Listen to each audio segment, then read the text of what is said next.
Listeners, imagine you're standing in front of a beautiful, lush garden, but there's a thick, invisible wall preventing you from stepping inside.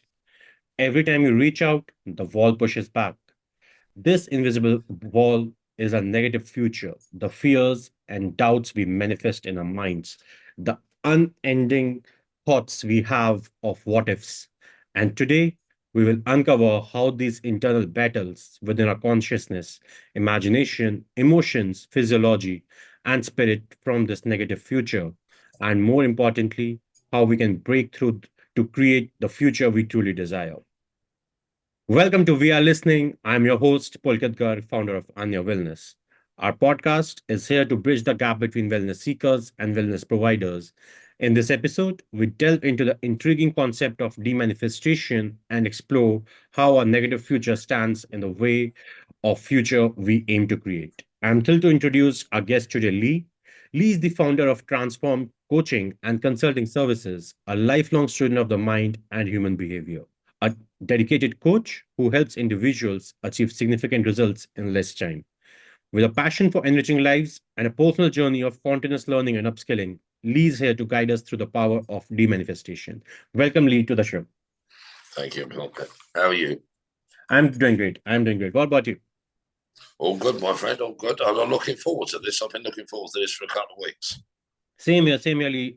So far, a lot of coaches and experts have always talked about manifestation, but for the first time, I'm hearing about demanifestation. So I'm really looking forward to this topic, and I'm really intrigued what's going to be unfolded over here.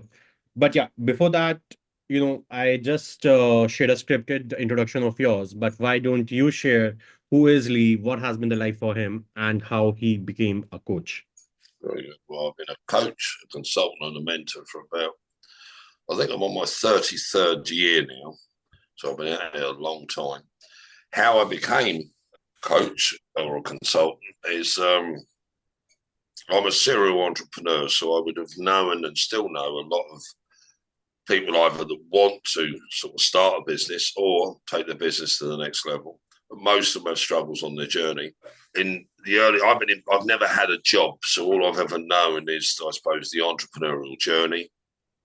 I Mm-hmm. had my first business when I was 12, second when I was 16, and my third when I was 17, and all three running and all successful businesses. Had my first employee at 16.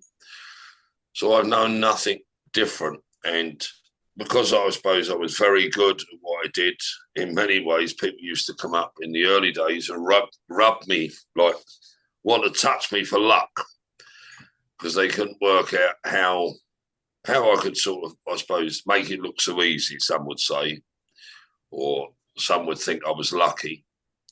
So from that, people started asking me how. So I started, I suppose, in the early days coaching, and that's how I developed it. And I sort of started working with like people that over the years, because I've done it so long, I've got a lot of clients that have worked with me, some for 20 odd years, Mm-hmm. and help them develop their business to international brands and high levels of success, like into the millions. And regardless of the industry, whether it's in tourism or in, believe it or not, poultry, mushroom farming, garden centres, adventure parks, yeah, holiday lets. So many different areas like commercial sales, as in truck sales, commercial goods, manufacturing, right across different areas. Because really, it's irrelevant what the product or service is. Business is a system. It's a bit like counting 1, 2, 3, 4, 5, 6, 7, 8, 9, 10. If somebody asks you what number comes after 3,507,000, you say 3,508,000. You don't have to have counted all the way up to that, because a lot of people think that because their idea is unique, their idea might be unique, but the system that makes it successful isn't unique. It's been the same system for centuries. It's how well you stay in the system, where a lot of people want to count or want to make their business system like 1, 7, 23, 58, because they want to make it unique to them. Their idea might be unique to them, but you still need to message it to the market. You still need to look at who you serve, how you serve, what problem you solve, what pain you take away, what confusion. So the better you do that and the better you serve, then you get lifetime customers. And also you get, like, in a sense, more people want to know about you. A lot of people want an international brand, but they are the product. So they reach critical mass. There's only so many clients they can have, but a lot of people want the big brand, but they are the product, which means they're utilizing some of, say, what might be online to develop their business, but it's the wrong system. Some of them are using the big brand system for a local or a national business, and that can put them in the wrong ecosystem. That's like taking number 3 million and making it step 3 when step 3 is number 3. And so many people are cross-pollinating the wrong data. If they're just starting out, they can't be thinking about their brand, because a brand is something that develops over time. They should be thinking about how they serve and how they can communicate the message, who's the client avatar, what pain or problem or solution are they looking for, what's the gap between where the customer or client is, or potential prospect or client is, to where they want to be. So that's how I started out, people asking me, because I ran multiple businesses and in so many different sectors that they seem to be astounded by how, one, I could run so many businesses, and two, how I was able to have them be successful. And it was just following a system, but a lot of people don't seem to know the system. So when somebody tells you a problem in their business, even though it's unique to them, that once you know the problem, you know the number. So a bit like I said, what number comes after 278, 279. So when they tell you the problem, the challenge is sometimes when you tell them it's 278, they don't want to hear it. Yeah. So your communication, coaching is more, you ask them the right questions so they develop the awareness or the resolution to the problem, where they can go, oh, so I should be doing X. So you nudge them to number 258 rather than tell them it's 258. Then they have ownership. The challenge is they think that's the only problem they've got, where if you don't know the system, you're always going to have problems. You're either going to have problems personally, they're going to compound into your relationships, into your well-being, or you're going to have problems professionally, and that's going to compact into your profits, your culture, or into your team. And then your team's going to have those problems compound into their families and into their well-being. So it's trying to find that holistic view. Whether that answers your question, my friend, hopefully it does, but I've given you sort of a long history to get to the answer. No, surely it does help. It does help, Lee. And I'm really intrigued with the way you have evolved over your journey so far. I believe I'm just probably one half of where you are, or probably one third. I've just covered that much of the journey. I'm just 31 years old, so a lot to You're learn from doing you. well, though. You're doing well. Thanks a lot. Thanks a lot. And Lee, a lot of times, and since our childhood, we are always taught about manifesting what we want. The secret, law of attraction, all of these things talk about manifest, manifest, manifest. But as I was sharing earlier, as we started the podcast, demanifestation is something a very new term for me, and I'm sure it's going to be a very new term for a lot of our listeners as well. So, would like to shed some light, help us understand what exactly is this new concept or demanifestation. Well, it's new possibly to you, but it's something I've been talking about probably for about 15 years in my coaching circles, because there's so many facets to the problem or Yep. to the solution of success. But the one common denominator is the business owner or the entrepreneur. The next common denominator is that everything you do will come from you, right? So if you look at the Joe Dispenza world, Joe Dispenza would say thoughts are things. Not to disrespect Joe Dispenza, thoughts are not things. They're just thoughts. Yeah, and that's not to disrespect anybody. And the reason I'm saying that, it's language. I don't think Joe Dispenza thinks thoughts are things. I think he's found a message. And I think the same with The Secret. The Secret found the message. And if anything, in all the stuff out there, the message is there. It's whether you can see it or hear it. So demanifestation, when we come, everything we do comes from us. So when we develop ourselves, either on the personal development journey or the well-being journey, and it's why we're developing ourselves. So some might want to have their own business. So they realize they don't know what they don't know. And so they go either on the educational journey and get business masters. Nothing wrong with that. So they've manifested the idea, the thought. Yeah, it's just a thought. It's internally, means nothing. Nobody else knows about it because thoughts are private to us. However, if we're on an organic algorithm, a social construct, the algorithm of consciousness, and we're within our organic self, our nature, nurture, developed self, which is we perceive to be us. It's not us. It's what we've intrinsically breathed and heard and smelt and tasted and communicated and felt. All of that's made our organic self. And from our organic self, we then choose or decide what we want to do. So let me just take that into a real life scenario so it can be seen, felt, and heard and understood. And that understood in a way where people start to realize the system, not understood in the way as in Lee Tunney-Ware's cleverer than everybody else. It's not an ego thing. If you go to a restaurant and regardless of the restaurant, it could be Chinese, Indian, Japanese, yeah, it could be an English cafe. It's irrelevant at the restaurant. You go to the restaurant and you get a menu and you look through the menu and you think about it, yeah, and you decide. And how you decide is you choose from off the menu. So the starter, yeah, I have the soup.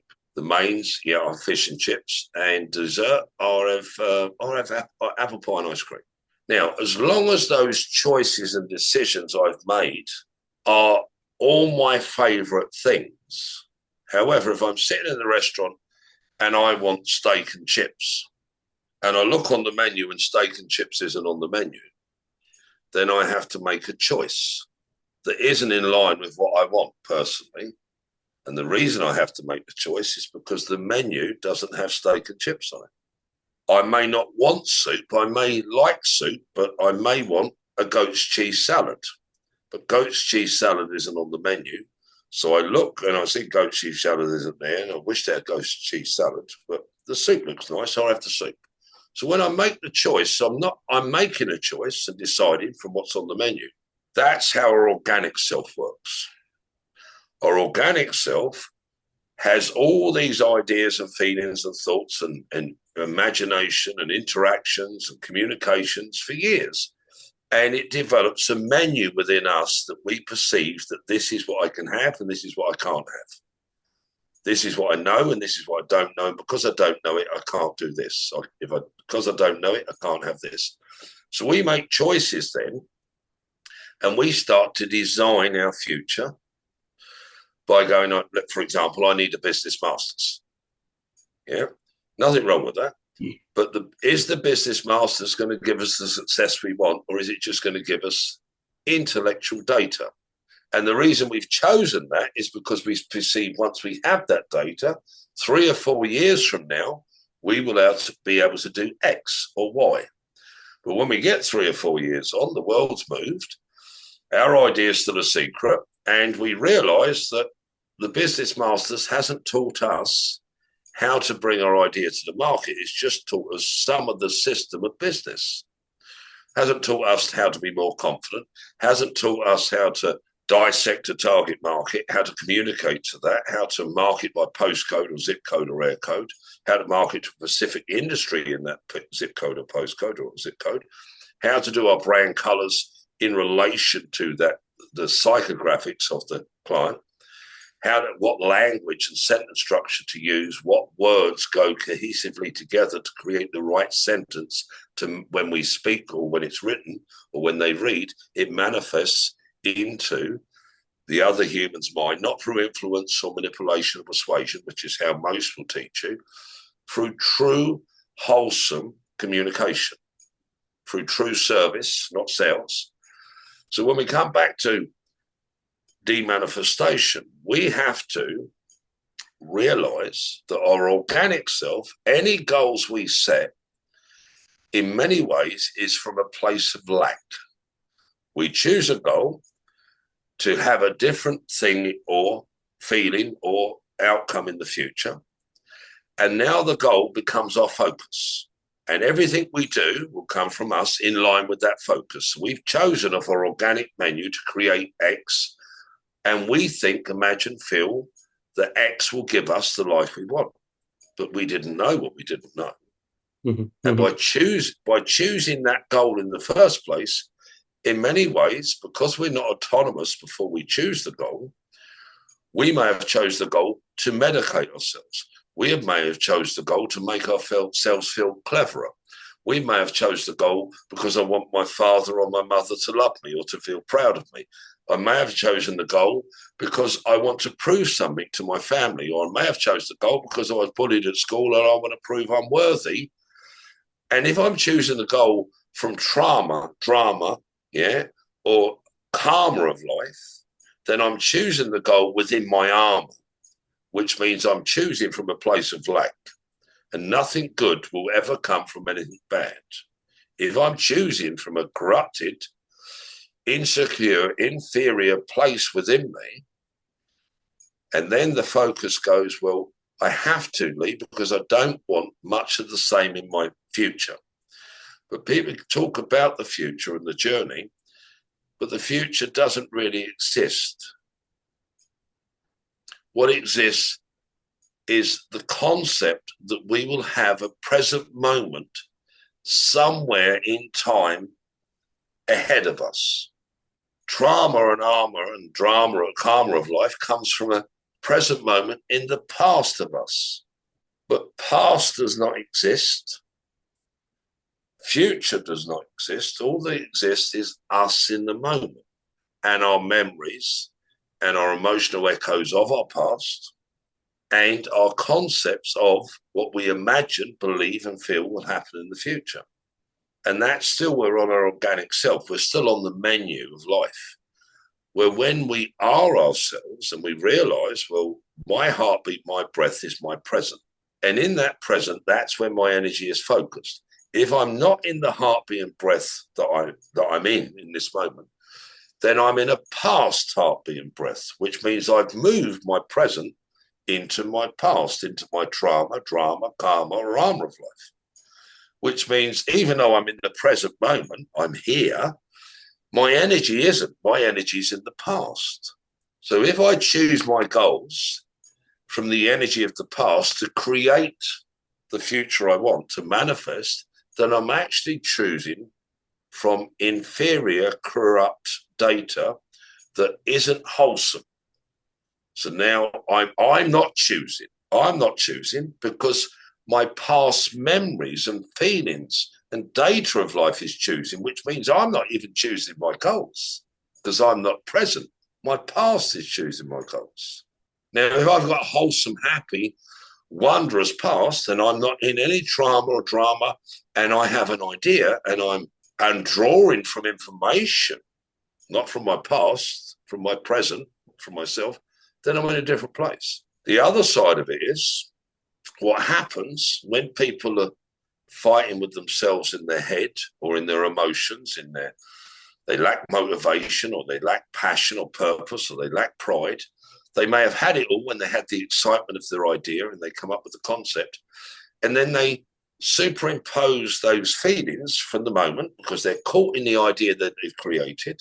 They create a glimpse of the future. And then they move to that future. And what happens then is their thoughts start to debate with their thoughts at some point in their future. Or their feelings start to fight with their feelings, or their thoughts start to fight with their feelings, or their feelings start to fight with their thoughts, or their imagination starts to fight with their thoughts, or their imagination starts to fight with their feelings. And the reason they're fighting, whether you call it procrastination, the fix of procrastination is time management, it isn't. The fix of procrastination is a conflict between psychology and biology, because the mind knows what to do, but the biology won't do it. Do and action come from biology, not psychology. So we've planned it all out. We know what to do. But then when you talk about holding ourselves accountable, what does holding ourselves accountable mean? Self-leadership. What does it mean? It means that I have to get hold of these feelings or these thoughts or these imagination and focus and use willpower or determination or grit or resilience to make the future I want. But the reason I have to do that is because of the organic future that was already made and preordained from my nature, nurture, and social construct, my personal organic future. That's one part. Then we have my mother's organic future for me, my father's organic future for me, my sisters, my brothers, all my friends, my teachers. Everybody has an organic future for you. Those within the algorithm and social construct of life, depending on how well these people interact, can create what we call comfort zones, not ours, theirs. Not our restrictions to our future, their restrictions, what others will call belief. I don't believe you can do it, Lee. I don't believe you can do it, John. Their beliefs hold my future. Some of those have the key to the door that will give me success, but they won't allow me into a future that they perceive that is totally against my organic self. So to de-manifest, I have to de-manifest my preordained future. Personally, that's just me. And how I do that is very easy. But once I've done that, then I won't have any conflict of thoughts, because the thoughts that and the feelings I have in my organic present have created an organic future present. And when I move through my timeline, through my life, and I hit that moment a year from now, 6 months from now, I have certain feelings. And I go, why am I feeling this way? Well, I'm feeling this way because it's part of my conscious algorithm from my organic self. Where if I de-manifest all that's been created from my organic self, by spiritually and emotionally and psychologically, removing everything that ever has been said about my future for me, then I'm free from what my mother said when I was a child. I'm free from what my teacher said. I'm totally free. I'm sovereign from all of what's been said to me. That's one. I'm also free from all what I've imagined and felt about my future. That's two. Once I've done that, now I'm me. I'm me in my mind, which means I have peace of mind. I don't need to meditate to quiet my mind. Meditation's not for that. I'm free in my imagination. I don't have all this drama that I conjure up. I have a clear vision and focus, that I'm able to get a clear vision and focus. The muddy and the cloudy's gone because my organic self is gone. My emotions, my heart is happy and in joy, which means my left brain, my thinking ability, is now in line with my right brain. My imagination and artist part of me, my joy, my happiness, my emotions are in line with my imagination and my thoughts. And because of that, I'm relaxed. I don't need to meditate to quieten my breathing, because my breath and heartbeat is in this moment. It's not in the past and it's not in the future. My being, my life form, is in my life form. My biology isn't reacting to anxiety about the future, or my biology isn't reacting to guilt about my past, or regret or remorse about my past. My biology is in this heartbeat and breath. And because of that, I don't have to utilize meditation for my spirit energy to quieten my mind, to visualize in my mind, to make me feel somewhat happy, to make me reset my breathing to my life form. I can truly use spirit to truly meditate by aligning left brain, right brain, emotions, gut, as in physiology, and my spirit in unity, which some might call enlightenment or flow or Zen. To have all five elements within us aligned and in present. We can have them aligned and in future, as long as we've designed our menu. We design our goals. What makes me happy? What makes me excited? Happy is emotion. What makes me excited is spirit. What drives me, what motivates me is biology. When every part of my existence as the dawn of my conception is aligned in the creation and the design and the architecture of my future. Once I have that, that's just still I, me. No ego. Bear in mind, ego in Latin is I. A lot of people confuse that, yeah. My individual part of me is aligned. Not in fear or doubt or insecurity from the future, not in shame, blame, or regret or remorse from the past, not in the lack of pride my mum has for me or because I didn't tick a box on the exam. I'm free from my past and everybody else's concept of my past.